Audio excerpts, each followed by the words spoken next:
जय हिंद दोस्तों, स्वागत है आप सभी का आपके अपने YouTube चैनल जैकपुर पे। तो आज के इस वीडियो में हम लोग क्लास 11 का जो आज आप लोग का A7 एग्जाम होने जा रहा है उसके लिए पॉलिटिकल साइंस का यानी राजनीतिक विज्ञान का हमने एक प्रीवियस ईयर मॉडल पेपर ढूंढ कर निकाला है और इसको आप लोग देख कर जाना।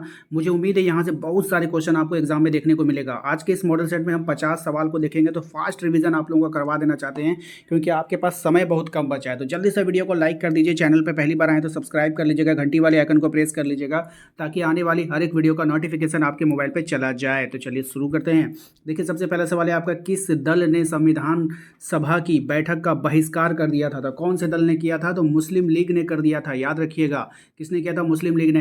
दूसरा सवाल है हमारा कि किसने संविधान सभा में 13 दिसंबर 1946 को उद्देश्य प्रस्तावित पेश किया था?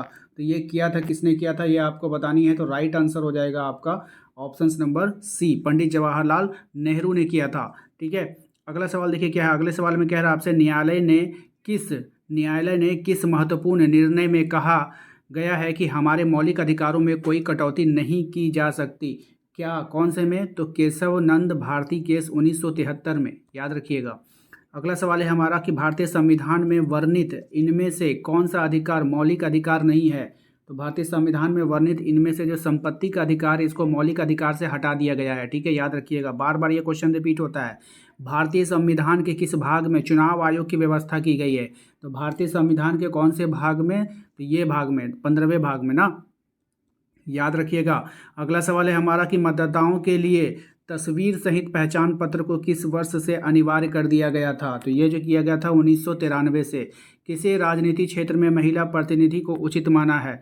तो किसे?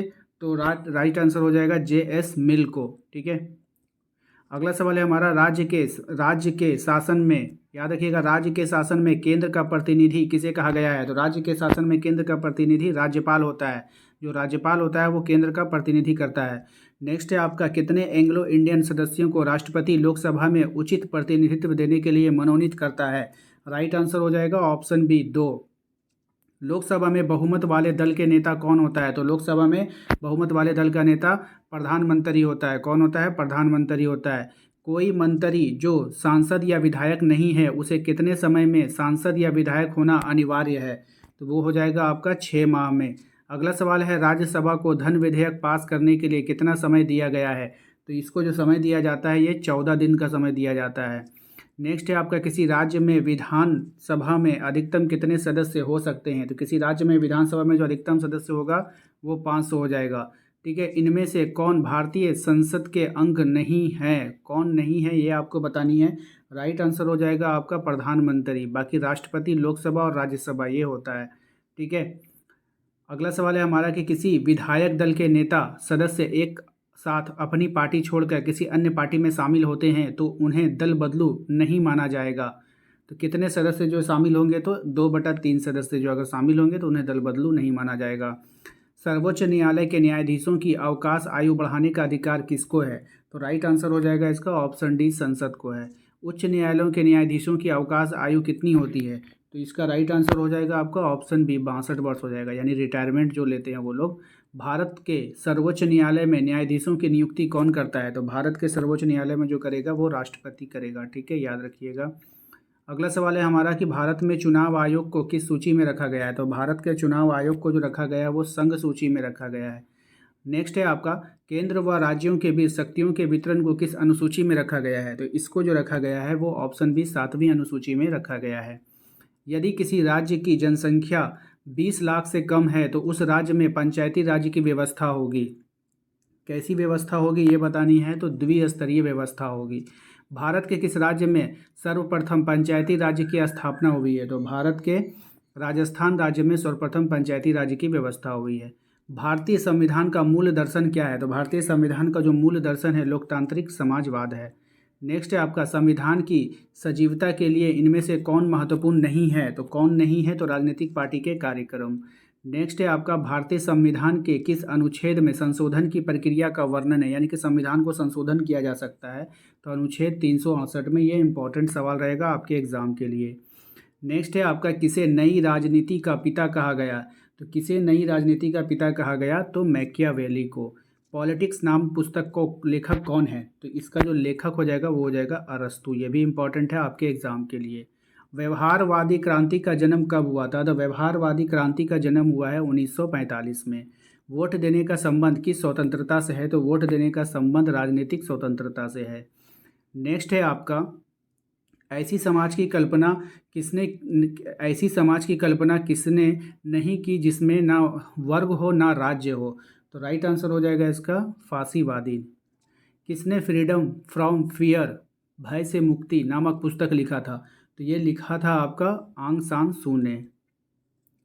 नेक्स्ट है आपका, किनके विचार हैं कि प्राकृतिक असमानता को दूर नहीं किया जा सकता? तो ये किनके विचार हैं? तो ये है आपका रूसो के विचार हैं। नेक्स्ट है आपका, किनका कथन है कि व्यक्ति चाहे कितना ऊंचा हो कानून उसके ऊपर है? ये कथन किसका है? तो ये है सर एडवर्ड कोक का।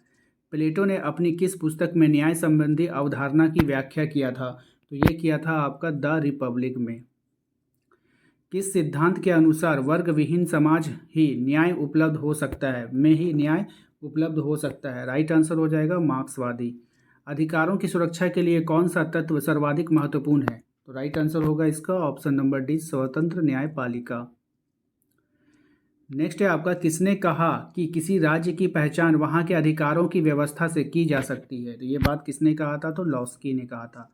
इनमें से कौन जीवन, स्वतंत्रता तथा संपत्ति से संबंधित 3 अधिकारों को प्राकृतिक अधिकारों के रूप में माना है? राइट आंसर होगा इसका option number B, John Locke ने। नेक्स्ट आते हैं अगले सवाल पे, अपने से बड़े लोगों का सम्मान करना कौन सा अधिकार है? तो अपने से बड़े लोगों का जो सम्मान करना है वो नैतिक अधिकार है। किसने आज के विश्व को भूमंडलीय गांव की संज्ञा दी? तो किसने दिया था? ये दिया था मार्क्स मैक्लुहान ने। एक व्यक्ति एक वोट सूत्र किसने दिया था? तो एक व्यक्ति एक वोट सूत्र जो दिया था वो बेंथम ने दिया था। किस देश में रम्त का नियम, ठीक है, के आधार पर नागरिकता मिलती है? राइट आंसर होगा ऑप्शन बी, फ्रांस में। इनमें से कौन सर्वश्रेष्ठ राष्ट्रवाद है? तो इनमें से जो कौन सर्वश्रेष्ठ राष्ट्रवाद होगा? तो उदारवादी होगा राष्ट्रवाद, ठीक है। किसने कहा कि राष्ट्रवाद एक पूंजीवादी अवधारणा है? ये बात किसने कही थी? तो कार्ल मार्क्स ने कहा था। समाज की भलाई हेतु राज्य द्वारा किसी धर्म के मामले में उचित निर्णय क्या होगा? तो इसका जो राइट आंसर हो जाएगा वो हो जाएगा आपका ऑप्शन ए, राज्य धर्म के मामले में हस्तक्षेप करेगा। नेक्स्ट है आपका, धर्म लोगों के लिए अफीम है, ये बात किसने कही थी? तो धर्म लोगों के लिए अफीम है, ये मार्क्स ने कहा था, ठीक है।